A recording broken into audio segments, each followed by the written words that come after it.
నా వెనుక ఒక ఆయన వస్తున్నాడు. ఆయన ఇప్పుడు నాకంటే గొప్పవాడయ్యాడు.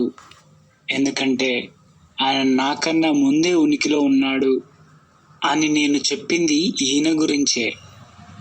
ఈయన ఎవరో అప్పుడు నాకు కూడా తెలియదు. అయితే ఈయన్ని ఇజ్రాయేలీలు స్పష్టంగా చూడాలని నేను నీళ్లలో బాప్తిస్మం ఇస్తూ వచ్చాను. యోహాను ఇలా కూడా సాక్ష్యం ఇచ్చాడు. పవిత్ర శక్తి పావురం రూపంలో ఆకాశం నుండి దిగిరావడం నేను చూశాను. అది ఈయన మీద ఉండిపోయింది. ఈయన ఎవరో అప్పుడు నాకు కూడా తెలియదు. అయితే నీళ్లలో బాప్తిస్మం ఇవ్వడానికి నన్ను పంపించిన దేవుడే స్వయంగా నాకు ఇలా చెప్పాడు. పవిత్ర శక్తి ఎవరి మీదికి దిగి వచ్చి ఉండిపోవడం నువ్వు చూస్తావో ఆయనే పవిత్ర శక్తిలో బాప్తిస్మం ఇస్తాడు.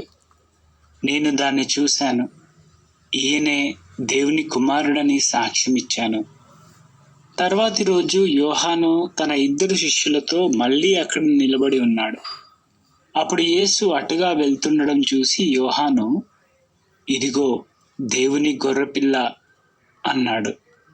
ఆ మాట వినగానే ఆ 2 శిష్యులు యేసును అనుసరించారు.